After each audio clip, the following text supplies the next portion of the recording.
पिछले अध्याय में आपने देखा कि महक, डेविड और बेला मिलकर राधा देवी को हराने की योजना बना रहे थे, लेकिन इस अध्याय में चीजें और भी जटिल हो जाएंगी।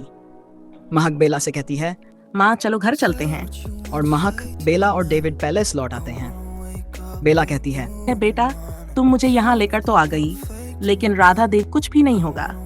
मैं हूँ ना, चलो। महक बेला को उसका कमरा दिखाती है और कहती है, माँ आप थक गई होंगी, हम कल ढेर सारी बातें करेंगे। बेला हामी भरती है और सो जाती है। महक अपने कमरे में आती है। बहुत रात हो चुकी है, लेकिन महक को नींद नहीं आ रही थी। उसे अपनी माँ और डेविड की बातें बार बार याद आ रही थीं। उसने महसूस किया कि कुछ तो है जो उसे पता नहीं चल रहा है। उसे अपने विचारों से छुटकारा पाने के लिए थोड़ी ताजगी की जरूरत थी। महक ने बालकनी की ओर कदम बढ़ाए और वहां खड़ी होकर चांदनी रात का आनंद लेने लगी। हवा में हल्की ठंडक थी और चारों ओर सन्नाटा पसरा हुआ था। तभी डेविड भी वहां आ गया। क्या बात है महक, इतनी रात को जाग रही हो? डेविड ने मुस्कुराते हुए पूछा। महक ने हल्की मुस्कान दी। बस नींद नहीं आ रही थी, सोच रही थी थोड़ी ताजगी ले लूं। डेविड ने महक के पास आकर कहा। चांदनी रातें तो वाकई खास होती हैं। दोनों चुपचाप खड़े रहे, बस एक दूसरे की मौजूदगी का एहसास कर रहे थे। फिर डेविड ने महक का हाथ पकड़ लिया और उसे नजदीक खींच लिया। महक का दिल जोर जोर से धड़कने लगा। उसने डेविड की आंखों में देखा और उसे लगा जैसे वह उसकी आत्मा को पढ़ रहा हो। फिर महक डेविड से कहती है, अच्छा एक बात बताओ, तुम कौन से ऑर्फनेज में थे? और डेविड को घूर कर देखती है। डेविड मुस्कुराता है और कहता है, सॉरी वाइफी, उस वक्त मुझे कोई और रास्ता नहीं समझ में आया। महक कहती है, डेविड तुम्हें मुझ पर भरोसा नहीं था? क्या तुम्हें लगा कि मैं इतनी बेवकूफ हूँ?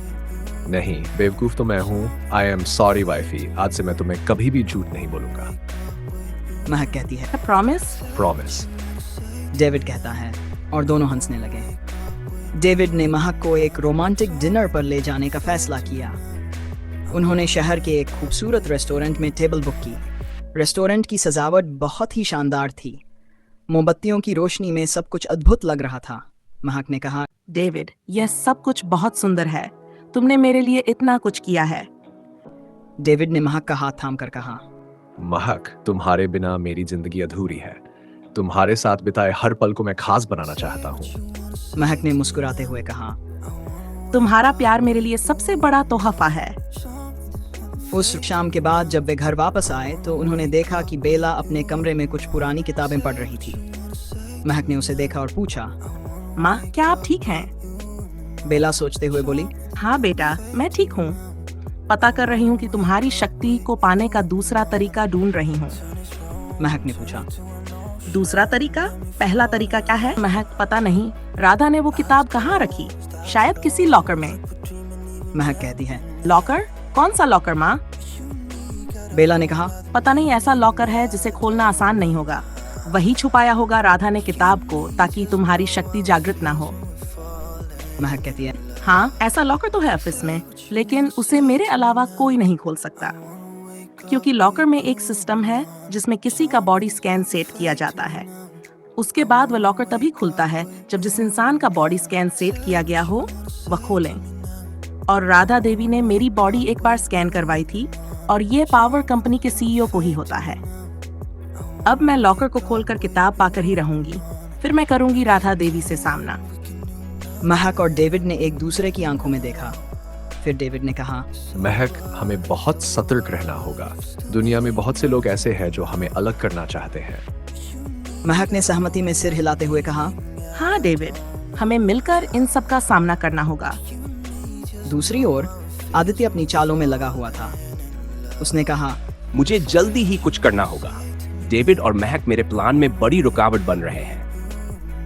महक को इस बात का बिल्कुल भी अंदाजा नहीं था कि उसके खिलाफ क्या साजिशें रची जा रही थीं, लेकिन बेला को इस सब का एहसास था। उसने महक और डेविड को सावधान करते हुए कहा, महक, डेविड, हमें बहुत सतर्क रहना होगा। दुनिया में कई लोग हैं जो हमें अलग करना चाहते हैं। महक और डेविड ने सहमति में सिर हिलाया और एक दूसरे का हाथ थाम लिया। अब उनके सामने सबसे बड़ी चुनौती थी उन सही साजिशों का सामना करना जो उन्हें अलग करने के लिए रची जा रही थीं। अगले दिन महक और डेविड ने फैसला किया कि वे साथ में ऑफिस जाएंगे। डेविड ने उसे समर्थन देने के लिए साथ चलने का प्रस्ताव रखा। सुबह की ठंडी हवा में महक और डेविड अपने ऑफिस के लिए निकले। रास्ते में महक ने डेविड से कहा, मुझे लगता है कि ऑफिस में कुछ अजीब हो रहा है। मुझे लगता है कि कोई हमें लगातार देख रहा है। डेविड ने उसकी चिंता को समझते हुए कहा, महक, मैं तुम्हारे साथ हूँ। हमें कुछ भी गलत लगे तो हम तुरंत कदम उठाएंगे। महक और डेविड दोनों लॉकर रूम में जाते हैं। फिर महक मशीन के सामने खड़ी हो जाती है और मशीन महक को एक स्कैन करती है। तभी मशीन में लाल बत्ती जल जाती है। ये कैसे हो सकता है? महक ने कहा। फिर कहती है, हो सकता है कोई प्रॉब्लम हो गई हो। फिर से चेक करती हूँ। महक कई बार मशीन में जाती है, लेकिन हर बार यही होता है। परेशान महक फिर से अपने ऑफिस में आकर बैठ जाती है और सोचने लगती है, आखिर ये मशीन मेरा स्कैन क्यों गलत बता रही है? राधा देवी ने मेरे शरीर से इस मशीन को सेट किया था कि यह मशीन सिर्फ कंपनी के सीईओ खोल सकती है, तो फिर ये खुल क्यों नहीं रही? फिर महक कहती है, डेविड, तुम्हें क्या लगता है?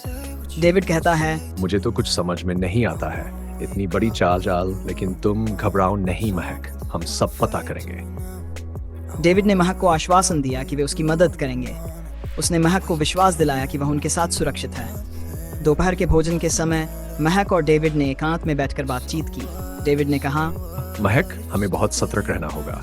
आज इतना कुछ हो गया, आगे कुछ भी हो सकता है। महक ने सहमति में सिर हिलाते हुए कहा, हाँ डेविड, हमें मिलकर इस साजिश का पर्दाफाश करना होगा। उनके सामने एक नई चुनौती थी।